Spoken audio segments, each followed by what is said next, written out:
Turkey Al-Sheikh is offering Teofimo Lopez some fool's gold as Bob Arum reveals the details of a 3-fight deal that has been offered by Turkey Al-Sheikh to Top Rank for Teofimo Lopez to fight with on the rehab season for 3 fights. Let's talk about what those fights are and why I'm telling you it is fool's gold for Teofimo Lopez. Let's talk about that in this video.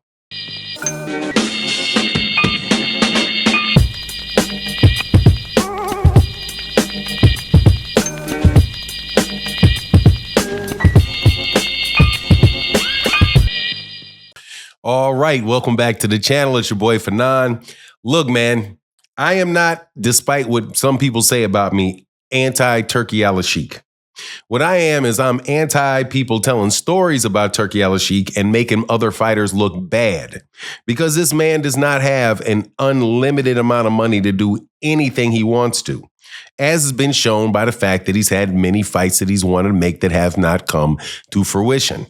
It seems, however, that one guy is about to be headed over there and about to be headed over to rehab season with the blessings of his current promoter, Bob Arum. Bob Arum revealed that Teofimo has a 3-fight deal offered to him. Guess who they will be and who the fighters will be. Before I get into it, let me welcome you back to the channel. If you are new to the channel, please accept my invitation to hit the subscribe button and hit the bell icon so you can be notified of when we release more videos. And if you're a longtime subscriber and supporter of the channel, thank you guys so much for everything you do. But let's hit the ground running on this. Teofimo Lopez, this is the 3 fights that Teofimo Lopez is being offered. The first one would be Teofimo Lopez versus Richardson Hitchens. Richardson Hitchens is the IBF 140-pound champion. If Teofimo Lopez is able to get past Richardson Hitchens, Teofimo Lopez would fight Jaron Ennis in October. Jaron Ennis in October.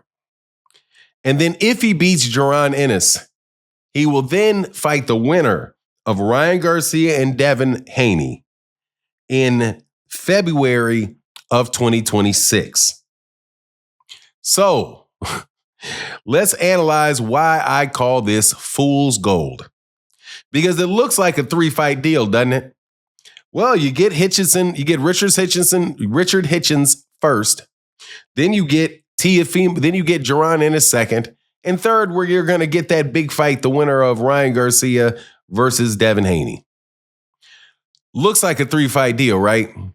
Well, if you are somebody that watches and knows who these guys are, you'll realize that this, at best, is a 2-fight deal. At best, it's a 2-fight deal. Definitely not a 3-fight deal. And let me explain why. Teofimo Lopez versus Richardson Hitchens is a 50-50 fight. Who knows what's going to happen in that fight? Richardson Hitchens can fight on the outside. He can box. He's probably not as well-rounded as Teofimo Lopez. I may favor Teofimo Lopez in that fight. However, that fight is very close to a 50-50 fight. Richardson Hitchens can fight. Now, he's not the most powerful dude in the world. Teofimo Lopez has more experience. So, let's say Teofimo Lopez gets past Richardson Hitchens. That's one fight. But again, significant chance he can lose to that guy. The second fight is the last fight of this deal. Jaron Ennis. If you've not noticed, Richardson Hitchens is at 140. Jaron Ennis is at 147 for the IBF and would be fighting Jaron Ennis for the IBF championship. Teofimo Lopez will not win that fight. Teofimo Lopez will be fed to Jaron Ennis, and it will be a one-sided shellacking. I do not care what people say. I cannot see Teofimo Lopez winning that fight. I cannot see Teofimo Lopez doing anything other than getting beat up and knocked out. Him trying to fighting at 147. He is at every conceivable disadvantage to Jaron Ennis. He's short in comparison. His arms are short in comparison, if I recall correctly. His hand speed is slow. His power is negligible. All when you put that in comparison to the guy that he's fighting, who Jaron Ennis, that started his career at 147 and may end his career at 160 pounds. Jaron Ennis is just too big and too good for Teofimo Lopez.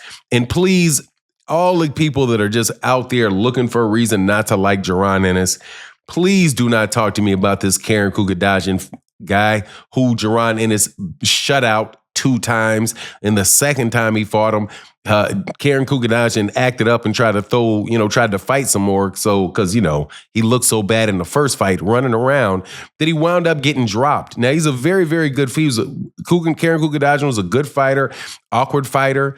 And, it was one of those matchups where Jaron Ennis couldn't get him out of there. But Karen Kugadajian is a guy that is walking in that ring looking like he's 160 plus pounds.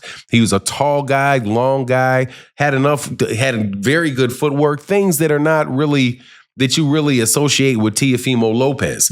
Teofimo Lopez usually fights to the level of his competition. And I don't know if he can level up like that against Jaron. So right there ends your 3-fight deal, because he's not going to be fighting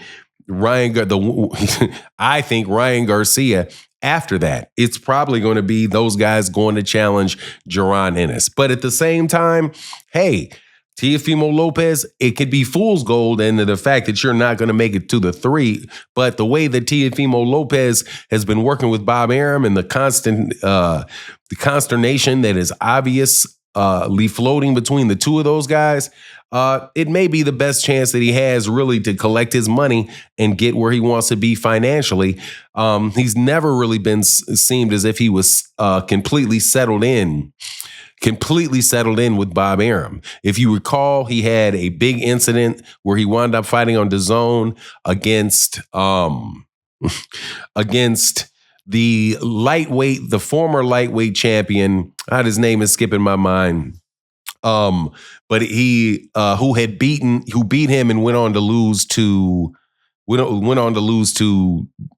Devin Haney later down the road. George Kambosos is the name I'm looking for, man. So Teofimo lost to George Kambosos. And but before that, he had taken the George Kambosos fight to fight. What is it? It's now a defunct organization that was trying to put on boxing matches. So he basically broke with and forced Bob Arum into a purse bid that he lost. The people that won the purse bid wound up being able no-showing it. So the fight wound up going over to the second bidder, the second highest bid, which was Matchroom. So Matchroom, I do believe, is the one that put on the fight with George Kambosos and Teofimo Lopez. And there's been consternation between Bob Arum and Teofimo ever since. Teofimo said that he was free from Bob Arum. And then Bob Arum said, nah, brother, you're not free with me. You may be with me for the rest of your career. But it appears now that the 3-fight deal, obviously Turki Al-Sheikh is going to have to pay Bob Arum something for each of those fights. I'm not sure if after the 3 fights that means that the 2 fights, because I don't see a third one. If he does get a third one, it's going to be, just a third farewell one, right? Not something like the winner of Ryan and Devin. Now, the funny thing with this is, does the winner of Ryan and Devin, if Teofimo Lopez loses to Richardson Hitchens, does that mean that Richardson Hitchens then fights Jaron? And then once Richardson Hitchens loses to Jaron, that then Jaron moves. Jaron will clear. I'm telling you, Jaron's going to clear the deck on all those guys.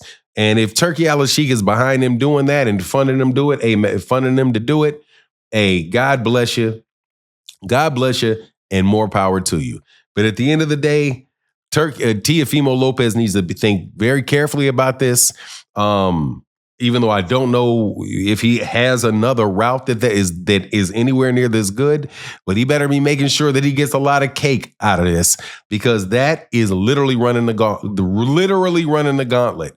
And that is something that Turkey Al-Sheikh is really good for. He will make these boxers run, definitely make these dudes run the gauntlet and have a bunch of fights that could potentially be disastrous, for their career. But anyway, that's my take on the matter. Please let me know what you think in the comment section. And with that, I'm out. Deuces.